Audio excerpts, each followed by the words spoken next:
Welcome to Instant Discussions. My name's John. I'm Steffan. And we're here to talk about The Machinist. Tony isn't here today. He was feeling a little sick. He's, resting in bed.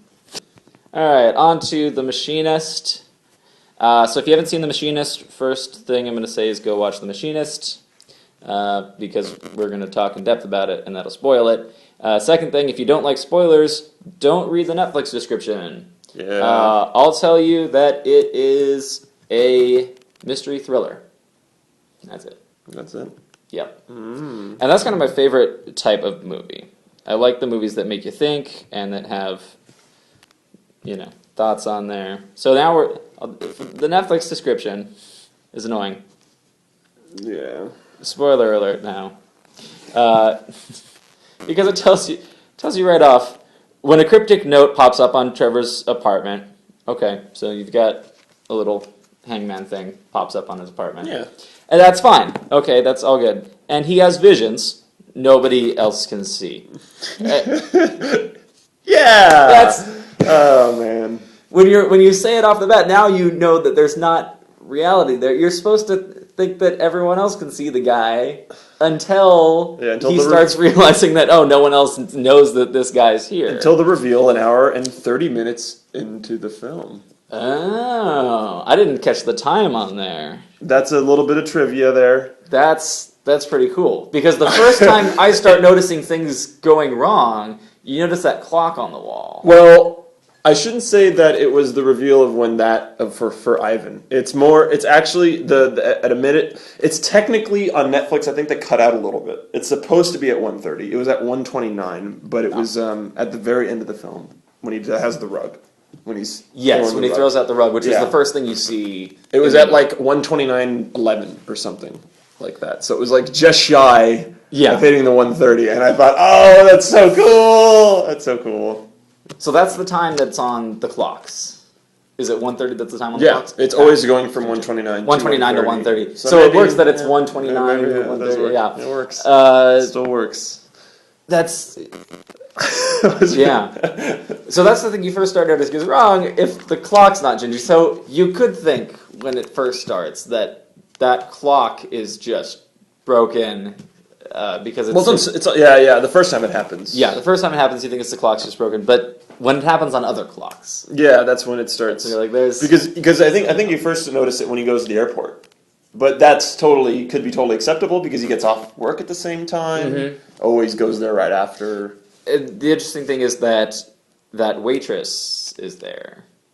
And when he goes to her place, the clock is also the same thing. So it's something about, that something with her isn't right.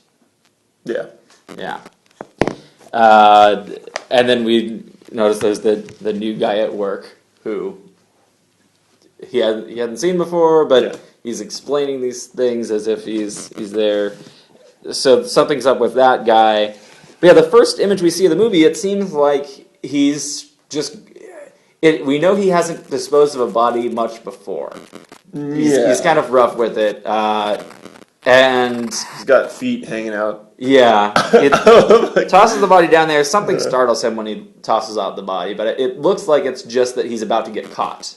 Yeah. And then he sees another guy. The guy's holding a flashlight. And then we cut to his apartment, and he's got a new flashlight, is what it looks like. It looks like he might have killed a second person because the guy saw him.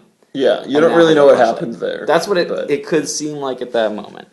And then it goes to him in the mirror, and then who are you? Yeah. On the fridge. Yeah. And so I'm going to kind of jump around more with this talk thing. So we'll go on key points. And if you have points you want to bring up, yeah, sure. Bring it to it. So later we learn that he's not a killer. He's not involved in these things, or he's not a regular killer. And that beginning part of the movie that we see isn't chronologically in the beginning. Although you could... One of my thoughts on this, and this has happened in other movies it was very clear, and I liked it because he was his face was totally messed up. Yeah. And then once that goes away, I love those clear indications. Yeah. Like, there's no mistaking. One thing I'm wondering is if this kind of thing happens to him multiple times. Oh. That's something that they don't necessarily... They kind of leave it open that it could have happened or it could lead to multiple times. In a similar way, other films have talked about this. In the Matrix series, they talk about this story, whatever it is, not to give away anything, the Matrix trilogy. But, this movie... Let me see. The Matrix made all the money. Right. This movie made in box office $8 million. So I would think that more people have seen The Matrix. Yeah, that's not. Yeah, that's nothing. Kevin Smith talks about his films making $30 million and they can never break $30 million. And so I guess that should be the spoiler alert rule. You can only talk about another film if it's been if it's made $1 billion. If it's seen, it's tough. I mean, you still don't want to spoil something. Some things are great, and people get to things at different times. Yeah, I'd hate to spoil The Matrix because now The Matrix is a 14-year-old film. Yeah. So you're talking about there's 13-year-olds out there who obviously didn't see it, and then they get to watch it for the first time, and that's amazing. So, but anyway, the idea of this storyline has happened multiple times in different ways. That's something that they kind of show in here when he shows the two different roads. And you first see the two roads in that hellish carnival ride. Yes. And there's the road to damnation and the road to salvation. Yeah. And he can go down either one. And then later you see those two roads again when in his life that he sees the two roads. And those are the kind of metaphors of, is he going to turn himself in? Is he going to run away? Yeah. So, I mean, what he finds out, the woman who he sees, who has a daughter, the waitress. I don't remember her name. It's Maria, that's it. Maria. So he sees her every single night, talks to her every night, gets the pie. Which is interesting. He eats this pie every night. It could be the only thing he eats. Or he didn't eat the pie, the apple pie. Okay. He didn't eat the apple pie. He did eat chicken or something early at one point. There was, I believe, only one part I remember him eating, and that was after he vomited. Yeah. So he is throwing up. I think he's throwing up for anxiety reasons. Yeah, that was... And starving himself. And so when you first see him in this film... I think that was after Nicholas had the seizure. Yeah. So he's... Or something. In this film, he's thinner than anyone has ever been in a movie before, ever. Yeah. The director actually didn't expect that of him either. Yeah, he went crazy with this. He just showed up like I read different things about what he ate. One thing was an egg each day. And I heard tuna and... Yeah, tuna. I think a can of tuna. Every day. And like something, just one little minimal thing, just to keep him alive. So he's like near death making this movie. Christian Bale is a dedicated actor on these things that he does. I think that's why the Terminator incident happened, is just because... Yeah. It wasn't really... It was just him in the character so hard that he got pissed at someone. Characters. Yeah. So it's crazy and inspiring to see someone lose so much weight. And then gain so much for Batman. Yes. Well, I don't know. Once you do that one, then you're like, I'm going to be in a suit? All right. Sauce it all on. Yeah. Get to do whatever you want. Well, no, he had to be muscular ripped. Yeah, he had to be ripped for it, but he also, can eat more. Yeah. It's in the suit. He can actually eat something. Yeah. Nice. So that's kind of his thinness, and the way that people talk about his thinness too, especially his coworkers, they see that something's up with him. Yeah. Now, all of this anxiety comes from the accident, which he tracks down, and we'll talk to it in different ways, so I just want to get it out there so we can talk about it. Yeah, sure. But we find out that the waitress and her kid, the kid of the waitress is the kid that he hit and ran. Yes. Killed, he wasn't paying attention on the road. Yeah. Accident, and it ruined him. He sees this woman run to the kid. And it was in his red car. In his red car, in his sports car. Yeah, in his sports car. And then he speeds off, or he takes off from that and runs away from this incident. But he's trying to run away from it, but it's so stuck in his mind that he's now made lives for these characters that he's only seen in an instant. Yeah. And he's spending time with them. He's going to the carnival with them. And the carnival moments are taken from his past with his mother. So he's using his own life experiences mixed with these flash images of them and giving them lives. The waitress even, her job, he just goes to that diner every single night and doesn't talk, and he's talking in his mind. He's making that all up in his mind. So he's taking those pieces from his life, inserting these people in there, and he can't get away from them. He can't escape them, and that's the anxiety there. But it seems like now he's got the fancy car. Yeah. That he's hit them with. And then that's just essentially disappeared. Yeah, that's disappeared, and he's working in this machine shop, and he's living very minimalistically. He doesn't seem to be wealthy at all in this life, but he has that sports car, and it seems in that flash that he was wealthy in that life. So he could have had another life, another job, ran away from that city, got this job as the machinist there, and then starts losing all the weight because he goes through the anxiety. On a side note, it's amazing at the end how much stuff he has. Yeah. And he could have packed all that stuff up and moved it over with that. Because all this stuff doesn't really match how he's living. All those boxes? Yeah. Like that, So the way I see it, at least, and I haven't read into this on here, on any of the descriptions of it, but I see it as him he's taken this life and run away from it. And that's where I'm seeing where it can do multiple times, because every time he gets to that point where he realizes everything, because he's forgotten all this stuff, he's repressed it, forgotten all of it, but he's following these clues, and there's some other movies that do this kind of thing too, where you're looking for these, following these little clues, and I'll say that with. There's a big movie like that. Yes, I want to mention, but I'm not going to say it in case someone hasn't seen it. If you like movies like this on Netflix and you give it high ratings, it'll suggest this other movie to you because it's similar to it. I like that one better. But now we've said so much that now it'll give that away. I wish we could recommend it. Yeah, I really do. I do recommend it, but we can't. But now if we say it, it kind of will give away much of that. Great. But you're finding that in The Machinist. It's an M. Night Shyamalan movie. No, it's not. No, it's not. Not at all. Here's this thing, and then, oh, wait, this happens. Yeah. And no. So these, he forgets it, but there's still remnants of it. Mm-hmm. And part of it is still, and because it's that alternate person that he's made up entirely, is a replacement for him. He's the guy driving his old car. He's in the fishing photo. That's him, and so he's created this new person that's an alternate for himself, and that person remembers everything. Yeah. And then so he's leaving him these clues: who are you? The hangman note on the fridge. He doesn't want him to forget because part of him is wanting him to turn himself in to admit what he's done. Yeah.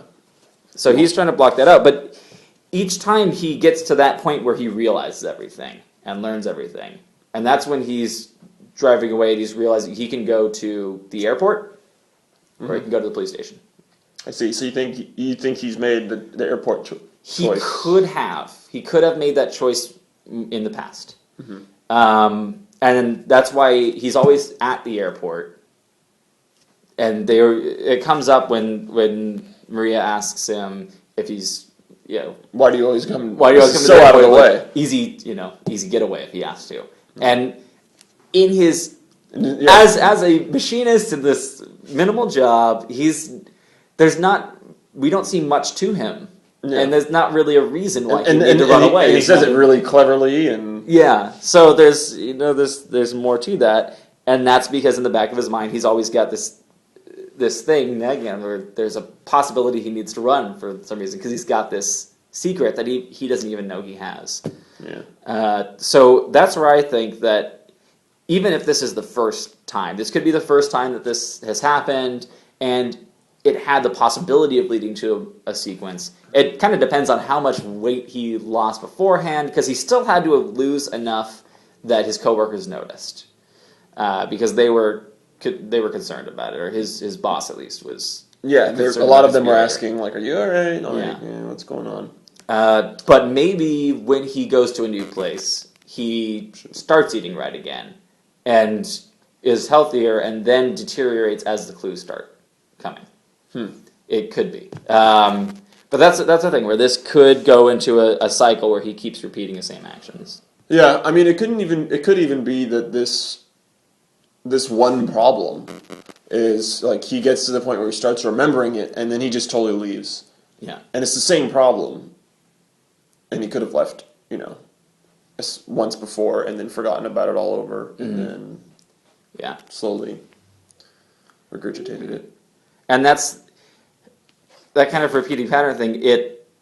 It's this downward spiral that he goes into. Now, downward spiral. Nine Inch Nails album around this time. Yeah, Trevor Resnick. Named for Trent Reznor. Yeah. Because if they just call him Trent Reznor, then it's... They wanted to use the music, but they didn't think it was... that they think that they wanted to do a film more appropriate to the music that they actually used. Yeah, yeah. It would have been a different kind of film if you include that. Although, I mean, the Nine Inch Nails music is industrial music, so it kind of works with the Machinist vibe, but it makes it a lot heavy... more intense of a film. I watched it with subtitles on, and every time a music played, it was funny, like reading the description that they gave the music. There was this like dark, mysterious theme, or it was just curious mystery. Like, I don't know, it was just interesting. It was always like a mixture of those words. Yeah, at all times. I mean, that's generally how it is, for the music, but it's just funny. Yeah. Fun.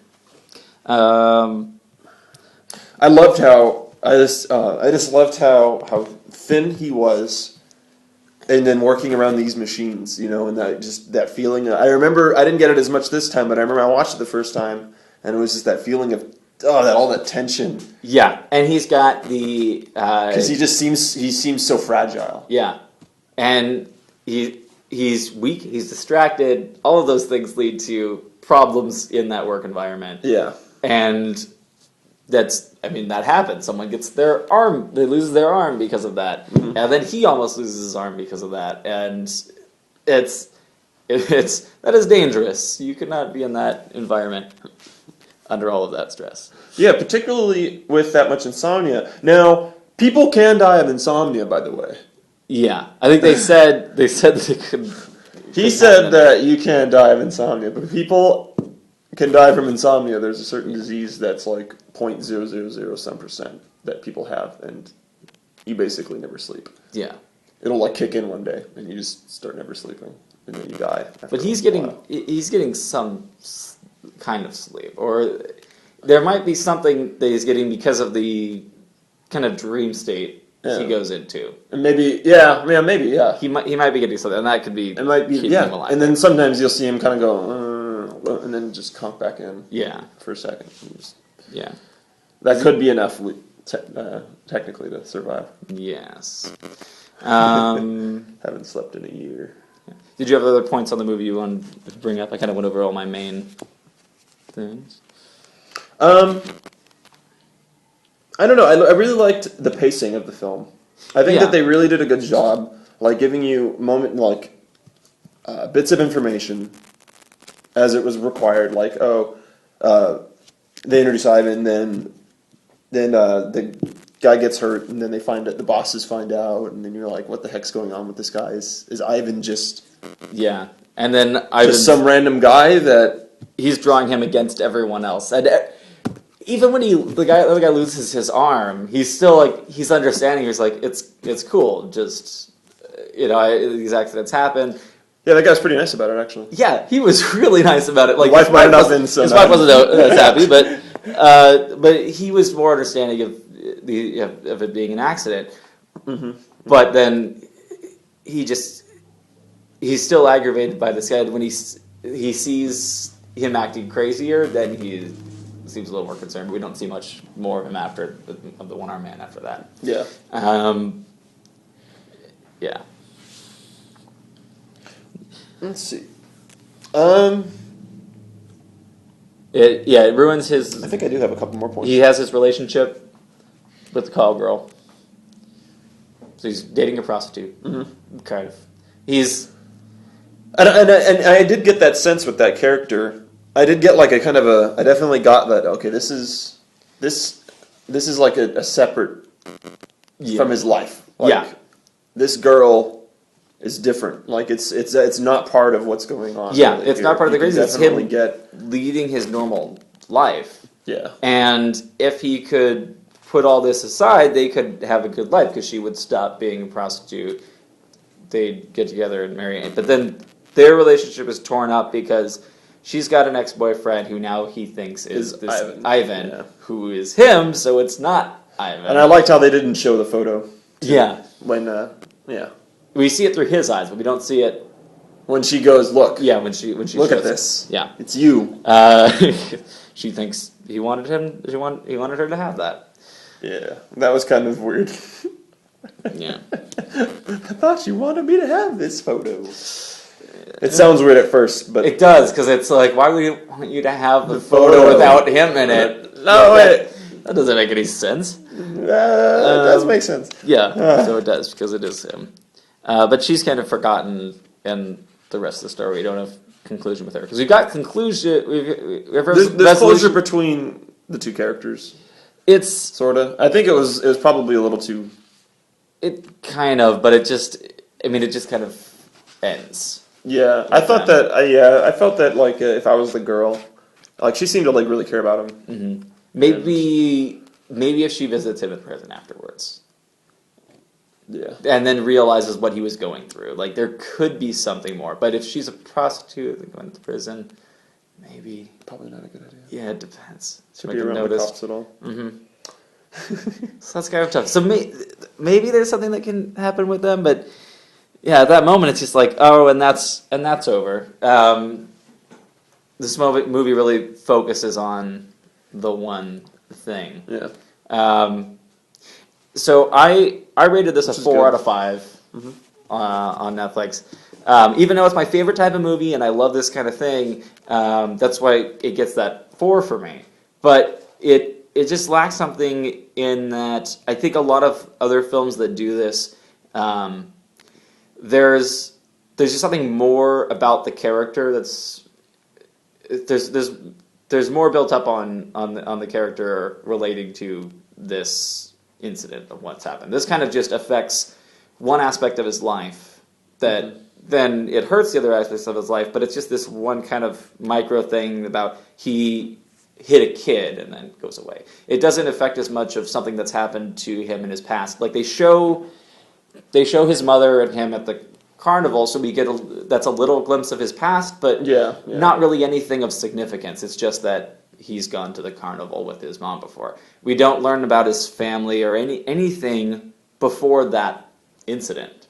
Yeah. And other films that do this, you get more of a sense of character of them, of who they were before the change happened. Even if you learn about that later, you get these clues of that. And this one, you don't really get that, and it's more just about him in this point. Yeah. And which is important. Yeah, so that's why it loses a little bit for me. Well, it was important because you needed to know that. I mean, even though you could kind of tell that this weight loss is still happening and is actively occurring, that's your only hint to that. Maybe he weighed more. Yeah, it's that and the car that he has, and there's these clues of him that he had a different life. Since the movie is called The Machinist. Yeah. You realize he wasn't always a machinist. He's adopted this life. And this is who he is now. And so the movie is about since the accident. It is since the incident. It's not about him before that. Yeah. Yeah. Yes. I thought it was... I liked the whole freezer thing. And the whole refrigerator thing with the blood. Uh-huh. I thought that was really... Yeah. That's so where's interesting. But I think that it was a little bit of a plot hole almost with where's the downstairs neighbor. Yeah, because where's that coming from? Is it? It's from the freezer. Yeah. I mean, it's dripping all over the fridge door. So, but where is it actually coming from? Is what I'm saying. Like, where's the blood? Yeah, it's from he opens it. Yeah, right after he kills Ivan. And it's the fish. That he had gotten with Reynolds. It's a lot in films. Reynolds is like the heavy guy with glasses who's just menial in the office and stuff. Don't think I'll find my last name. Something tells me. Well, we'll keep looking. We'll look at some foreign films. Yeah, maybe we'll find it. I found it in Vegas. Anyway, I thought that was interesting, and I thought, that's kind of like a plot hole-y moment where it's just like, I have a leak. And it's like, well, if it's the blood... But maybe, if it's the fish blood, though, there could be something with the rotting fish, or when it changed and it goes through and it would come in like black, and it's seeping through all of the layers true. between It could them. just be really dirty. It could have discolored. Yeah, it just looks dirty. So that still smell pretty bad. Yeah, but you could also think that's the mold. Yeah, between I don't know. There are ways. There are ways to justify it. Yeah. But that's another thing of it's this part of his kind of normal life where when he probably first got to the machinist thing and he's living this normal life with these people going fishing with them. Then he's put that aside and now he's forgotten all about it. Mm-hmm. So as he's sitting there. And for some reason his fridge isn't working or else that would be leaking like that. Yeah. His fridge doesn't really need to work with his lifestyle. No. His diet is coffee and coffee, it seems. Except for that one meal. His fridge is decorative. Yeah. Yes. Great funny moment with the not selling the landlady the bowl. I thought that was really funny. Yes. That was so great. I'm gonna give it away. Yeah. Well, if you're just kidding, it's my mother's. Put it back. So I'm donating everything. Yeah. Just after he said that, it was so good. Yeah, and kind of he's like and that's the thing where he's kept the things before. He's packing it all up, and he's either going to donate it all or pack it up and keep it for his next life. Yeah. But still, it's like he's going to be a different person, so he's not going to have that anymore. But someone else is he's gonna have it in a different life. Yeah.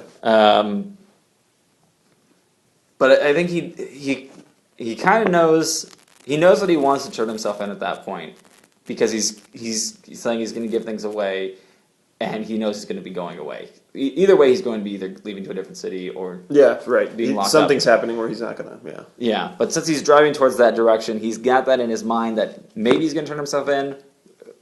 But either way, he needs to run away from this situation, and then he gets to the fork in the road. Yes. Oh, and the final line that he says, "I just want to get some sleep." I thought that was. I just had this image in my head of someone I'm just wondering, like, in real life, if someone's ever done that, where they just go, turn themselves in, say, I've done this, lock me up, and then, they're like, oh, we need your statement and everything. It's like, just lock me up, I want to get some sleep. Yeah, I don't know if that would happen as much in real life. They kind of have to process them first. Yeah. But, I mean, if we it'd be a funny little thing to hear. Yeah. In this movie, we don't want to see that, because it kind of, it ruins the pacing of that final moment. And this is where everything's ramping up and it's getting faster and faster. He needs to, because these things are catching up with him, because he's running away from his problems. They're getting closer to him. Mm-hmm. And as they get closer, he's running more. Now he meets up with his problems in prison. He's turned himself in. He's come to peace with them. He said, I did this. I can admit that I've done this. And now I just want to rest. Yeah. It's all of his anxieties, all of his problems that he's had before. He can now put those aside. And he can rest. He can come to terms with what he's done, and he can start his actual life again. Yeah. It won't haunt him anymore after whatever happens now. So we don't know what's going to happen in his sentencing. We don't know how long he's going to be. It doesn't really matter. In prison. Yeah, it doesn't matter as much, because this is about that contained story. Yeah. From when it happened. And now it's done. Right when you learn that he's gone to prison, that's the end of the story. Yep. So you give it 4 out of 5. Yeah. So what did you say for it? What could have... I actually... Well, I was saying what could have done it for me... It's the same. Not 4.5. Mm-hmm. I wouldn't say 4.5. I would say 4. Yeah. And I think it's kind of comparing it to other films like this. I had more of a connection to the other ones. They intrigued me a little more. This one was kind of a little more flat than other ones like this for me. Yeah. What would you say for it?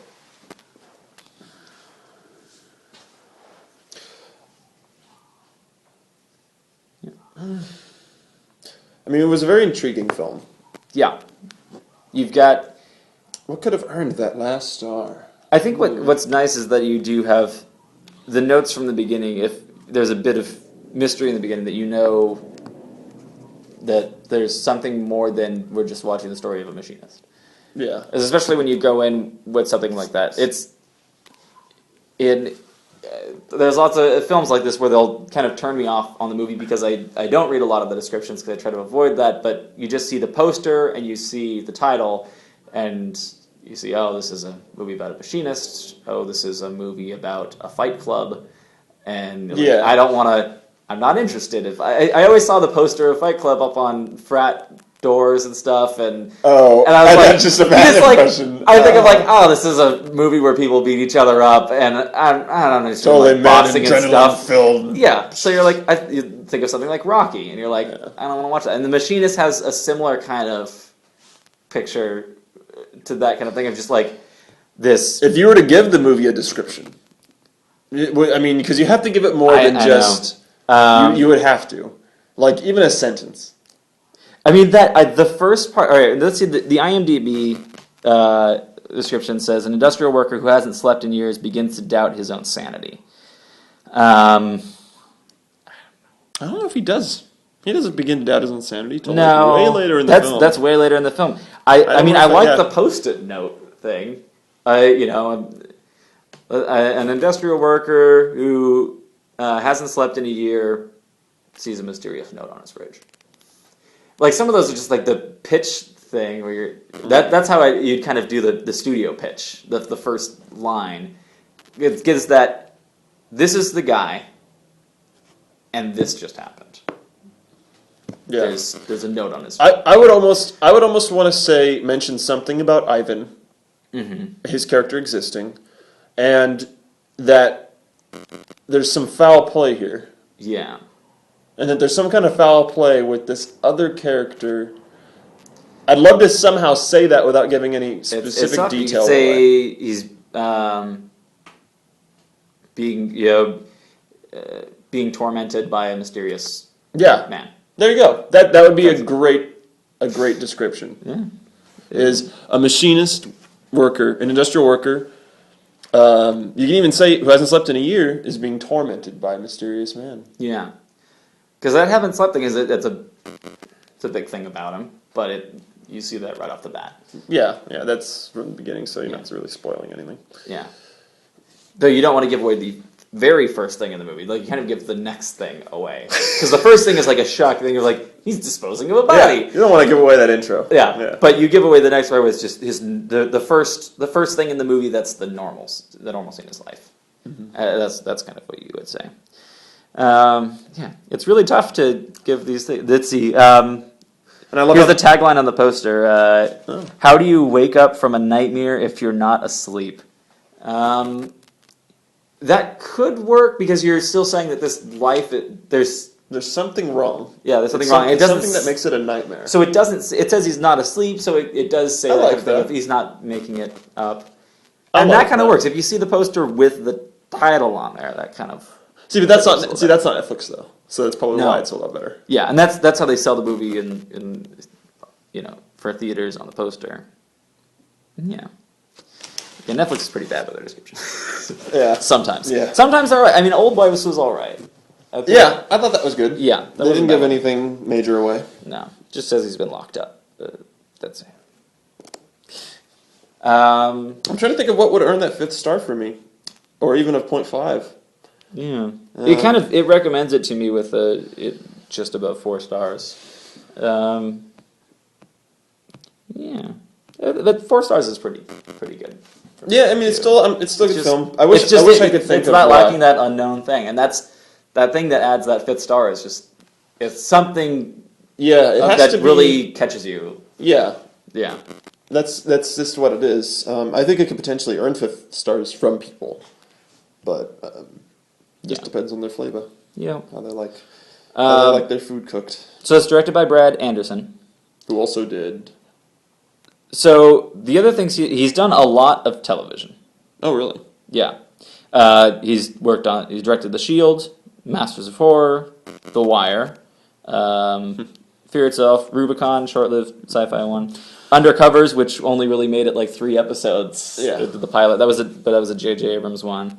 Treme, I haven't seen that, but then we get to, he's done 12 episodes of Fringe, which I love. And that's, now that since I've seen Fringe, that one I can relate to as similar to this one. It's got that mystery, drama, thriller element to it, where there's something that's off in there, and it kind of has that same sort of feel. Boardwalk Empire, he did 2 episodes of that, so that's that gritty drama stuff.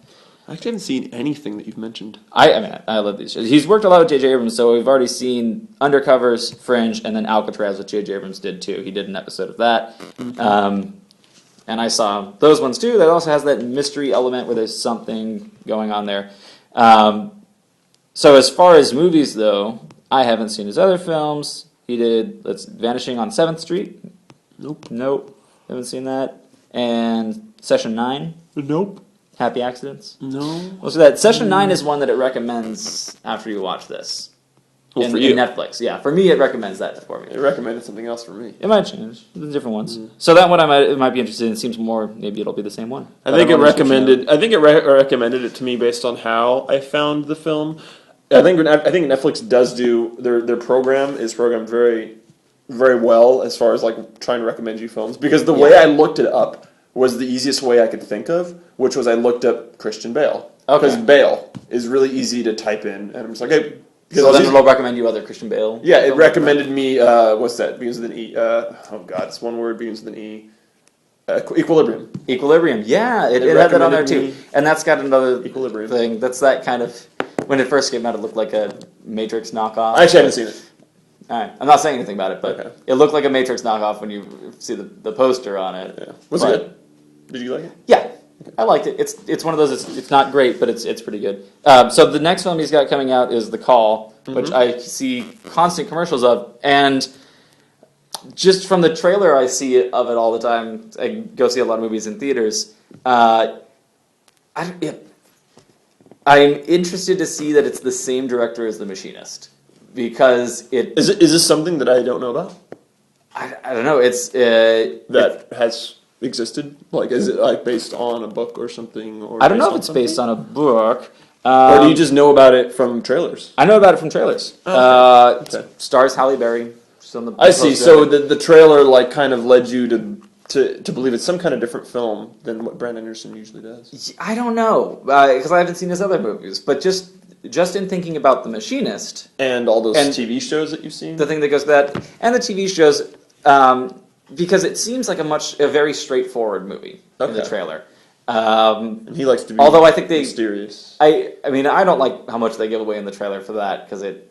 For what, Machinist? Shows, for The Call. Oh, okay. I think it gives too much away, but then again, I've seen some other ones. I mean, the trailer for Side Effects, at least the trailer they showed in theaters for Side Effects, it seemed like it was giving stuff away, but then it was misleading you completely in the trailer. And I love that, where you're like, it develops a plot for you that's interesting, that you're like, okay, I'm going to see the movie because of this plot.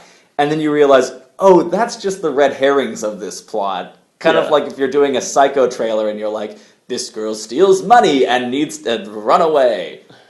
And that's, you tell like it's about the heist of the money, which is, so that's his red herring and it's his MacGuffin. So maybe that could be what they're doing with The Call, but I don't know. I think it does seem like it's just more of a straightforward film. It's about 911 operators, and that's what it's about. So maybe, I don't know. But I'm at least more intrigued to see it now that I know that he directed it. Because just seeing the trailer, it was like I was going to see it just because I see everything, but I was not too interested in it. It seemed kind of flat. Yeah. And hopefully there's a little something more in there because it's him. So we'll see. But he didn't write it. I don't know. He didn't write The Machinist either. But yeah. All right. Next week. Next week. Next week. I recommend you do not read the Netflix description for this film. It's a film I know John has seen. It is rated R, 1995. A lot of R-rated films. Yeah. A lot. 1995. 1995. Starring a Tim Roth. Oh, forgot to say it before. Go back. Machinist 2004 fits with most of our movies have been from the 2000s, I think. So this will be Is this the oldest film we've done? Yeah, the oldest film we've done. It's a very good film. 4 rooms. Oh, so not just one movie. I didn't even technically not just one movie. Yeah, I keep forgetting this one's on Netflix because I've got it on DVD. It is on until like 2018 or something ridiculous. Yeah, it's been on forever. So this is one of those, like we were saying, like with these smaller films, like the big studio films, you don't like those ones will go off quicker, but these smaller films will be on there for longer. But the reason I'm choosing this one, even though it's old and everything, is I think that this is definitely it's a film that could be easily just passed by.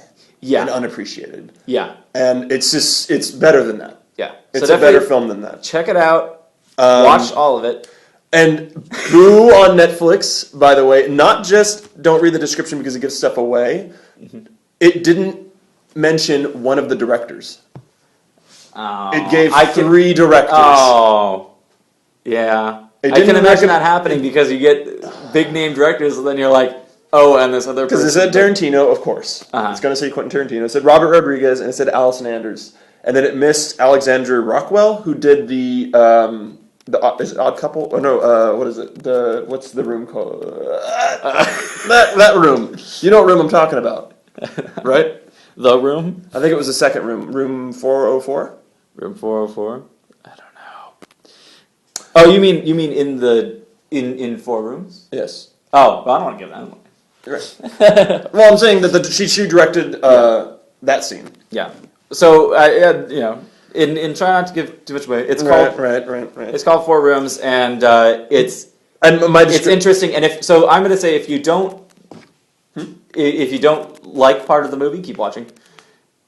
Yes. Yeah. That's good. And my small description is. Because I think Netflix went too far, but I kind of based this off of theirs a little bit. And I said, Tim Roth, who's a bellhop, is overwhelmed by peculiar guests in this dark comedy. Yeah. Yeah, that works. Gives a good sense of the film. Doesn't really give anything away. Mm-hmm. Ah, that's terrible. Yep, it's horrible. All right, well, we'll see if Tony's seen this movie. Do not read, please. Yeah. If you value your movie watching experience. We'll see if Tony hasn't seen this movie. It's been a while since I've seen this, and I think the last times I saw it, I mostly pay attention to the last 2. But because that just goes with where my DVDs are. So I'll get more into the other ones as well. So I kind of remember them. Yeah. Oh, that's good. Well, you remember them. You read the Netflix description. Yeah, well, I remember one of the parts of it. You know all of them. All right. Well, thank you for watching or listening. Yeah. Please subscribe to us on YouTube. Or on iTunes. Leave comments, rate us on iTunes, subscribe as well for the podcast. Rate and review on iTunes. That helps us get seen. And then comment on our videos too. Make more stuff. Yeah, comment. That'd be great. We'd love to hear feedback. Yep. Positive or negative. Yeah. We expect it. Just stop. As long as it's not blank. Or just some completely irrelevant. Yeah, if you have... It has to be relevant. Constructive criticism is very good, But, hey, saying you suck, at least we know you're out there. Yeah. One of my favorite comments I ever got on video. You've wasted 25 minutes of my life. You watched 25 minutes of my video. Thank you. Thanks. That's pretty good. It's better than you've wasted 30 seconds of my life on an hour-long video. No. Expect to see that now. Thank you all. Yeah. See you next week with The Room. 4 Rooms. 4 Rooms. Don't watch The Room. Not The Room. Don't watch The Room. Watch 4 Rooms.